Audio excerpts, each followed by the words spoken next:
ZTO, c'est chaque semaine un témoignage ou un enseignement, celui d'un témoin, d'un laïc ou d'un religieux, d'une personne qui s'est engagée avec passion à suivre le Christ, une personne qui apporte un message, qui répond à ceux qui traversent les épreuves, ceux qui souffrent, ceux qui doutent de Dieu ou du vide, ceux qui cherchent la vérité, la sagesse et l'amour, dans les religions et les sagesses. Bref, c'est chacun d'entre nous, chrétien ou athée, ou d'une autre religion, qui ignorons si souvent que l'amour absolu et divin existe, qu'il est très proche, qu'il est incarné en la personne du Christ, celui qui est à la fois Dieu et homme, celui qui est au cœur de notre cœur, qui nous connaît mieux que nous-mêmes et qui nous attend tout le temps.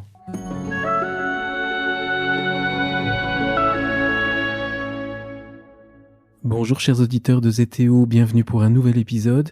Je suis Guillaume Devoux, un épisode particulier parce qu'il est diffusé à 2 jours de la fête de la Toussaint, qui est elle-même à la veille de la fête des morts. Nous entrons dans une période de l'année où l'hiver avance, où la lumière diminue, toute une période propice pour réfléchir et méditer sur le sens de la vie et de la mort. C'est une immense joie pour moi d'être revenu sur la colline de Vézelay pour retrouver Frédéric Lemarchand, qui va nous offrir une méditation pour cet épisode particulier.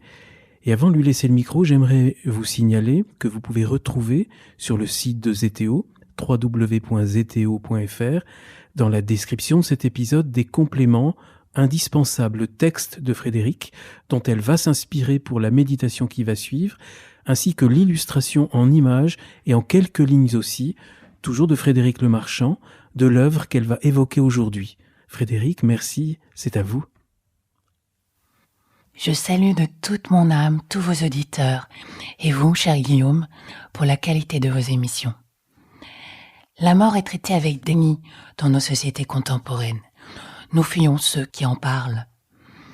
Nous préférons mourir brutalement dans un accident, par exemple.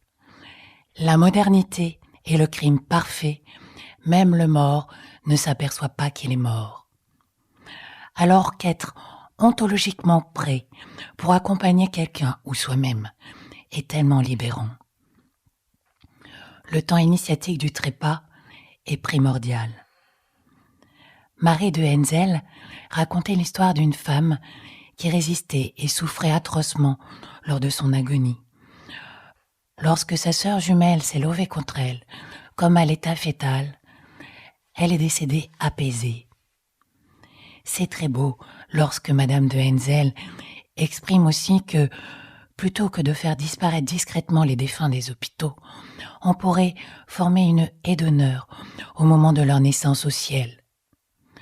J'aurais tant voulu célébrer de cette belle manière nombreux départs de mes compagnons qui ont traversé leur croix. Cette vie face à la mort n'est pas lugubre. Elle fait muter la structure du monde et par là le transfigure. Par les épreuves de dépouillement successifs, nous nous acheminons de la vie que l'on a à la vie que l'on est. Au fond, nous sommes tout ce que nous avons perdu. Je salue chaque être qui respire de manière unique. Nous vivons le miracle de respirer ensemble. Nous sommes traversés par un souffle dont on ne sait d'où il vient ni où il va. Souffle qui réunit tout. Ouvrons-nous pour l'accueillir et nous accueillir. Nous connaissons tous des choses qui ont triomphé de la mort. Le jour naît de la nuit. La mort n'est point notre issue. Mais si nous ne nous retournons pas en la vie triomphante, nous demeurons aliénés à une vision fermée où, quoi que nous fassions, nous finissons par être le jouet du monde extérieur, faisant de la mort la case d'arrivée. L'humanité coupée de sa source d'amour est chosifiée. L'homme sacrifié et broyé sous les sabots des cavaliers de l'argent. Aucune vie n'est vécue. La naissance commence après la mort. Alors naître ou ne pas naître ?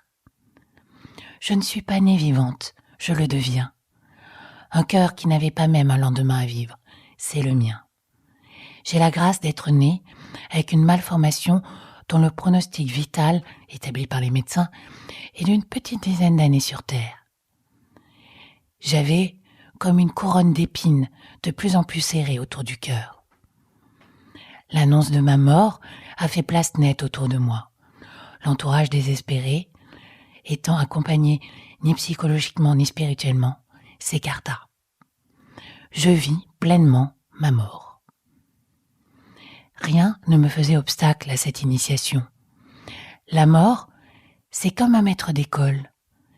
Être seul dans les couloirs de la mort m'a irradié de songes. Ma croix n'est pas accablante, mais libérante. Ma vie s'est transfigurée en un festin éclatant de lumière. Traversant des successions de morts et renaissances, la mort me fait naître de plus en plus vivante.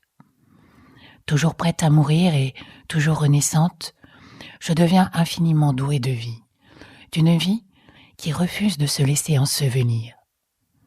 Je ne meurs pas, j'entre dans la vie. Non, je n'ai pas terrassé la mort, ce serait bien arrogant, mais je l'ai intégrée amoureusement, ce qui dilate ma vie. Que je vive ou que je meure, je suis vivante.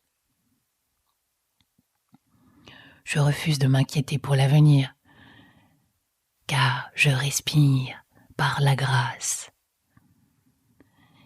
Cette curieuse perspective d'envisager la vie à partir de la mort renverse tout. À chaque expiration, je bois à la mort le plus consciemment possible et je me laisse inspirer par la soif de vivre.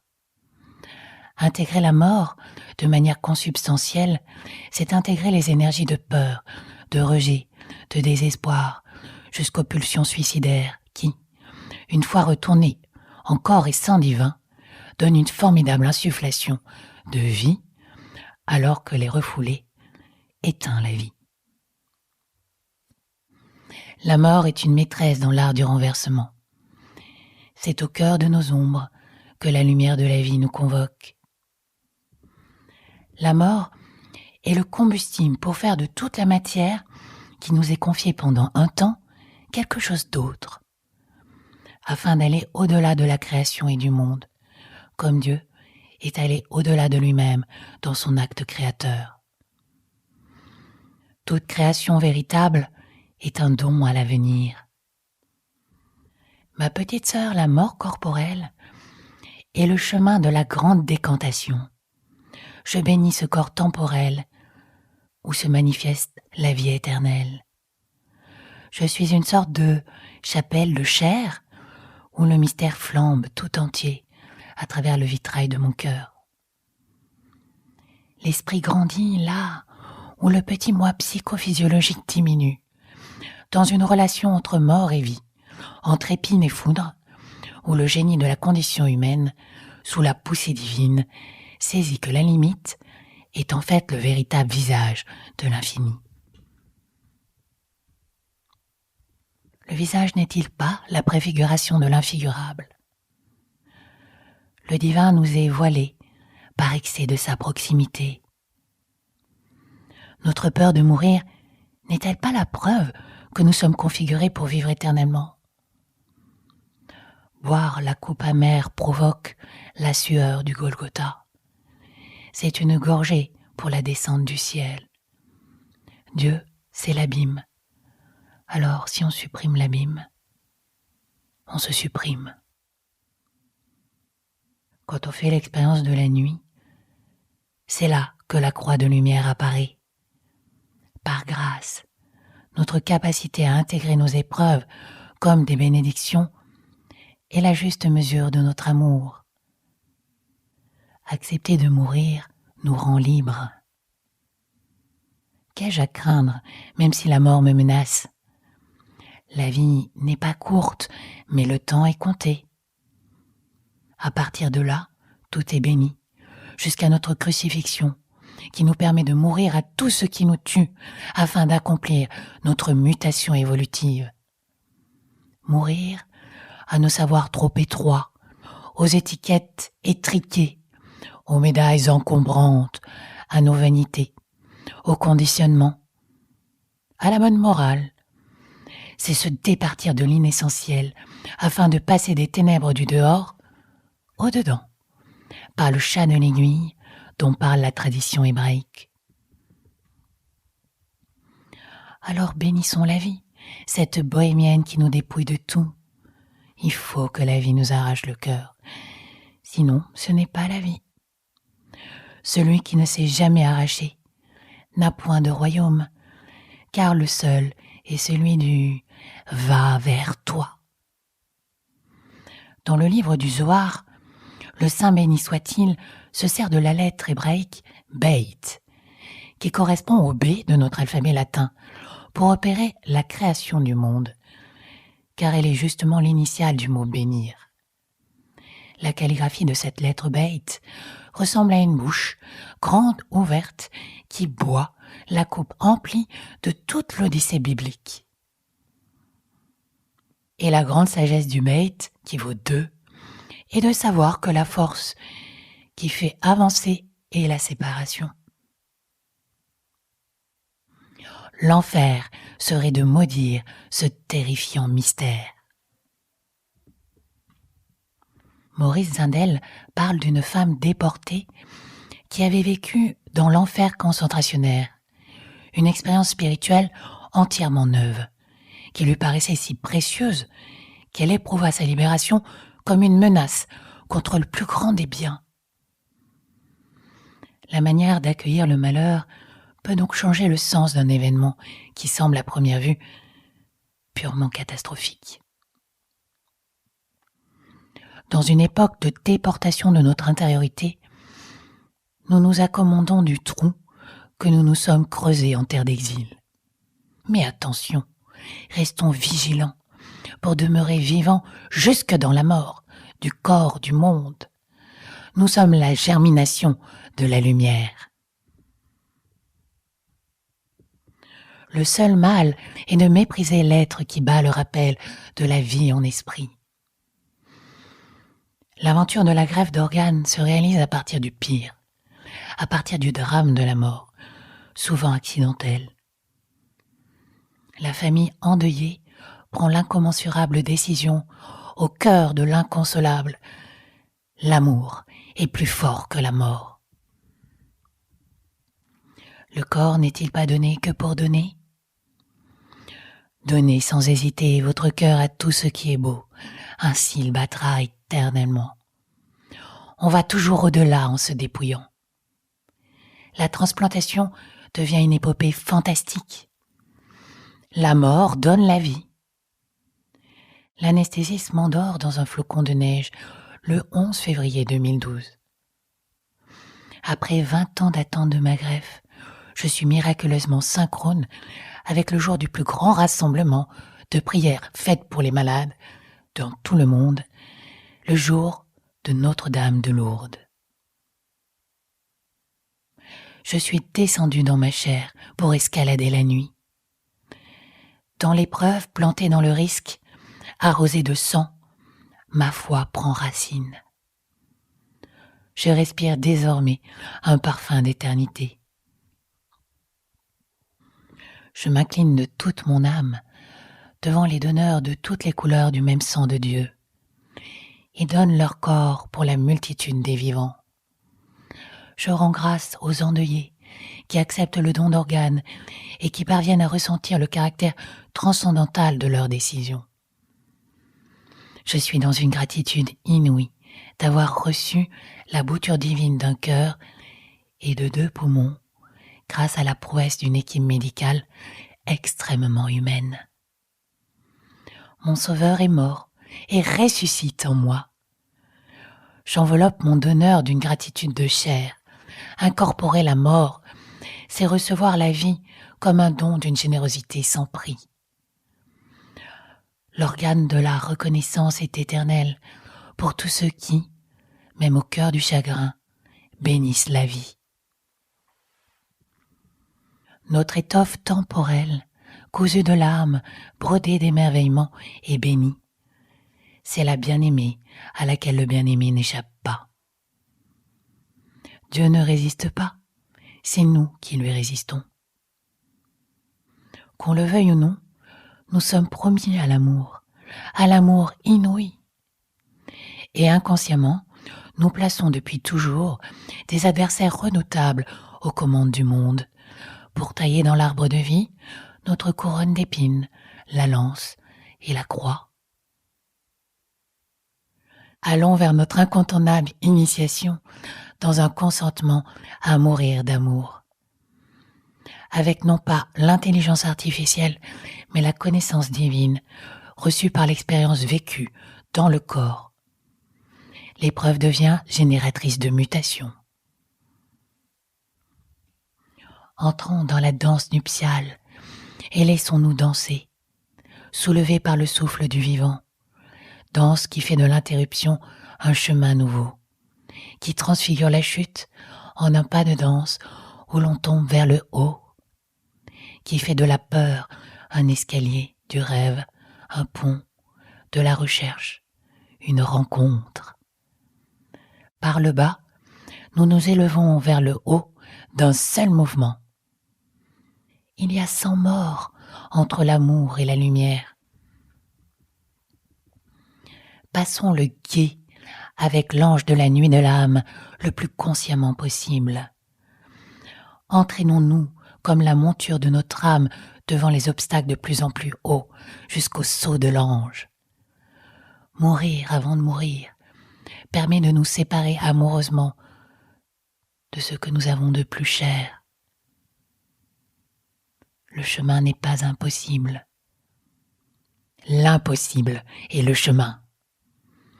Malheureusement, il y aura toujours plus de lois contraignantes et de règlements extérieurs en conséquence de nos omissions aux lois intérieures. Toute civilisation coupée du verbe fondateur s'effondre.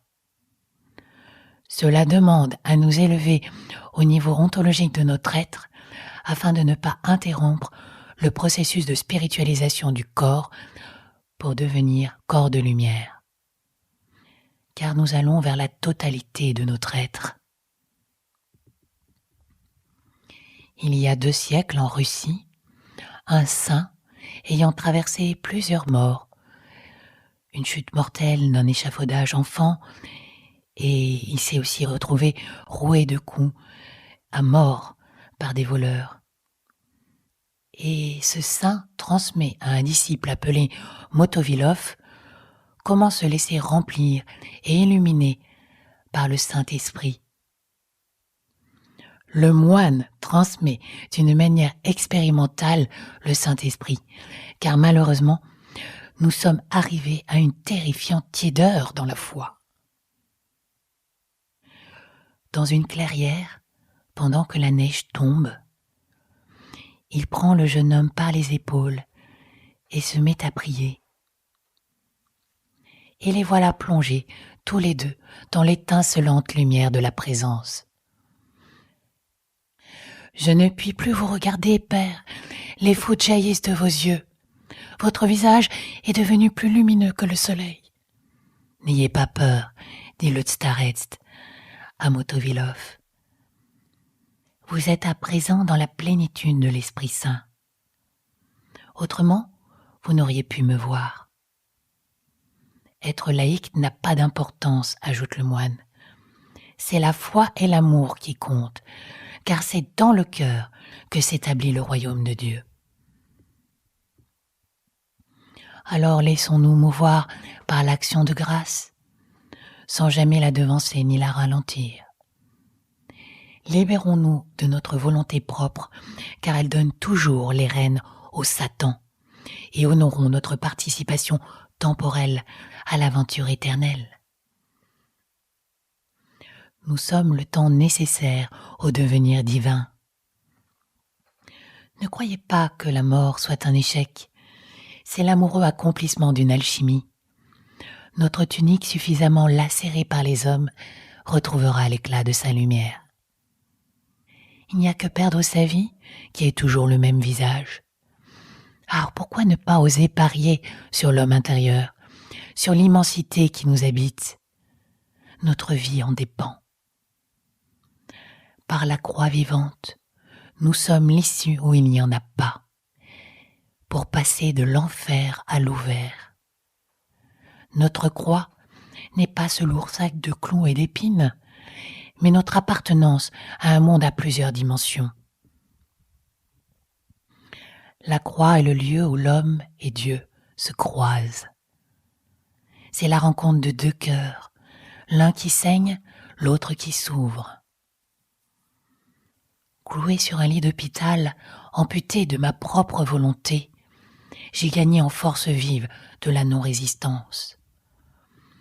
Lors de ma transplantation cœur-poumon, j'ai vécu l'expérience du coma, restant 40 jours en soins intensifs.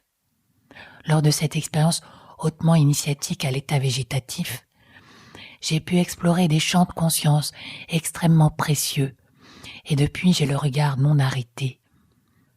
Je vois les adversaires comme d'impitoyables entraîneurs spirituels. Je ressens au plus profond que tout est sacré, que les êtres les plus cruels sont des êtres blessés, toujours confondus avec leur ombre. Ils demeurent esclaves des énergies inconscientes qui les manipulent. La maladie est comme quelque chose qui mute, en mieux, parfois en pire. La mort elle-même m'échappe. Rien n'est définitif nulle part. Quoi de plus mouvant que la vie ? Tout se transforme. Le vivant n'est pas claquemurable. Ce qui nous empêche de faire corps avec la vie, c'est l'illusion de pouvoir saisir la vie, de vouloir la détenir comme on détiendrait un détenu. Alors on en perd sa vibration. La vie est une prière que l'amour seul peut exaucer.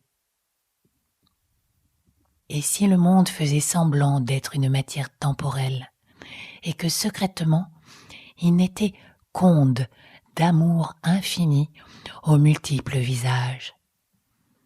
Les stockades du monde laisseraient place à un avenir inconnu, où nous sommes tous engagés pour rejoindre une nouvelle conscience dont nous ne connaissons pas les contours. Il y a ce que l'on connaît qui est étroit, il y a ce que l'on sent qui est infini. Le nihilisme n'aura pas le dernier mot. Nous devenons ce que nous envisageons. Si je ne vois que malédiction et ne montre que la finitude et le chaos, je le deviens. Si je me retourne vers l'Éternel avec gratitude, je resplendis sa lumière. Notre épreuve collective est chargée de pratiquer sur nous l'ouverture désirée pour naître à un amour spirituel. Nous sommes le monde. Chacun de nous le porte, le couve, et nous en sommes responsables. Pardonner ce qu'il est, ce que chacun de nous est, nous permet de toucher au un, me confie Annick de Souzenel. À l'instar de celui qui ouvre notre cœur Christ, capable de dire « Pardonne-leur, ils ne savent pas ce qu'ils font ». Nous pouvons toucher au un en plongeant au plus profond du principe de l'être.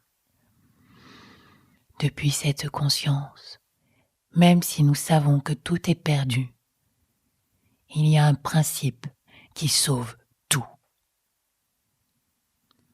La lumière de résurrection greffée dans nos poitrines marche sur les eaux agitées de l'humanité. Sa vraie gloire est ici. Pour ma part, la mort à moi-même aiguise mon attention. Sur la fine pointe de l'instant pur, je reçois l'effusion de la présence. Le corps est cendre et la chair est feu, où l'âme est flamme. N'être plus qu'un calice où l'intensité vient s'y baigner. J'ai reçu cette grâce lors de l'opération. J'ai franchi le mur du temps lorsque de battre mon cœur s'est arrêté. J'ai touché l'immensité où je suis allé de la vie à la vie. Rien ne manquait. Évidé par la foudre, j'étais comblé d'amour. Je suis amour et nous le sommes tous. Tout est lumière indéfinissable. Depuis cette bouture divine, j'ai réalisé que derrière le pire, il n'y a rien à craindre. Rien ne peut ôter l'amour. Seule meurt la peur. L'amour est ce qu'il reste lorsqu'il ne reste rien. L'amour qui a fondé nos êtres n'encourt aucun risque de destruction. Alors pourquoi vivre petit ? Nous ne mesurons pas la puissance d'amour dont on est fait, comme l'exprime si bien Nelson Mandela, libéré lui aussi dans la synchronicité d'un 11 février. Nous sommes nés pour rendre manifeste l'amour inconditionnel qui est au-dedans de nous.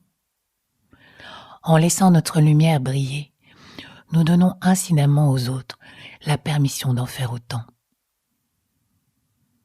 Lorsque nous sommes libérés de notre propre peur, notre présence libère automatiquement les autres. Ce principe de libération se trouve dans le cœur. C'est vrai ce que dit le Petit Prince. L'essentiel est invisible aux yeux. On ne le voit bien qu'avec le cœur. Alors ensemble, vers le plus grand secret d'amour, demandons la grâce du pardon pour nous détacher et nous libérer des lois du monde.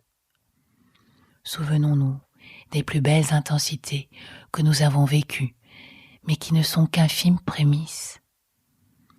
Toutes les beautés de ce monde ne sont rien. Tout l'amour reçu n'est rien. Laissons-nous aimer. Ouvrons les mains, le cœur, desserrons les mâchoires, relâchons la respiration. Au-delà de la souffrance, c'est l'amour qui nous cherche. Abandonnons-nous à cet amour inouï qui vient nous étreindre. Laissons-nous inspirer d'amour et expirer dans l'amour total. Il n'y a plus de lutte, car tout est infiniment aimant. Ne portons plus. Laissons-nous porter par l'amour. Notre chair de temps se combine à la lumière éternelle. Le travail de dilatation du cœur se fait. Nous naissons à l'âme or. La prière donne assez d'eau parlante pour que le corps spirituel embrasse le corps physique. Marie-Madeleine, capable de voir le ressuscité, est la grande d'amour de cette naissance en esprit en vérité. Elle nous greffe une reconnaissance inouïe pour ne plus voir que l'amour. C'est l'organe de résurrection qui anime l'humanité. Je remercie tous les priants qui accompagnent, soutiennent nos naissances à l'amour. Être absolument l'amour est la seule chose que nous avons à vivre. Un amour fort, capable de toutes les mutations. Devenir amour ne nous fait pas disparaître, mais apparaître. Voici les derniers mots de Sainte Thérèse avant d'ouvrir la toute petite porte du ciel. Je ne me repens pas de m'être livré à l'amour. Oh non, je ne me repens pas. Au contraire, je vois que j'ai cru. Je possède ce que j'ai espéré. Je suis unie à celui que j'ai aimé de toute ma puissance d'aimer. J'aimerais vous faire sentir que cette aventure n'appartient pas qu'aux mystiques. C'est le chemin de sainteté que chacun doit faire. Je vais vous partager une expérience très concrète que je viens de vivre.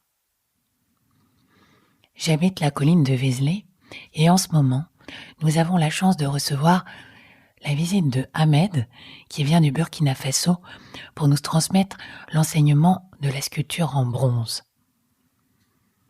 Nous nous retrouvons le matin au beau milieu d'un pré dans le petit village de Saint-Père en contrebas de la colline. Nous commençons par allumer un feu autour duquel nous nous installons assis sur un tabouret. Je travaille silencieusement mes sculptures en cire d'abeille à l'aide d'outils rudimentaires en métal que je fais chauffer sur les braises pour faire fondre la cire au gré de l'inspiration. Ensuite, nous avons fabriqué un moule réfractaire avec de la terre chamottée mélangée à du crottin d'âne pour envelopper la cire qui, une fois fondue, cédera sa place au bronze. Pendant ce temps, Ahmed récupère tout un tas de choses insolites. Je vois défiler des douilles, des obus, des cartouches et autres objets en cuivre et en étain qu'il liquéfie dans un creuset pour que leur alliage devienne du bronze. J'aime la simplicité du feu autour duquel on se retrouve et ce drôle d'atelier à ciel ouvert aux odeurs de cire et de fumée. Avec mon frère Ahmed, l'essentiel est là. Tout est d'une merveilleuse simplicité. C'est ô combien espérant. Pourquoi est-ce si espérant pour moi ? Parce que le feu est le dépouillement même où la grande vie se tient. Parce que je contemple d'incroyables transformations de la matière, par exemple celle de toutes ces armes qui, en fondant,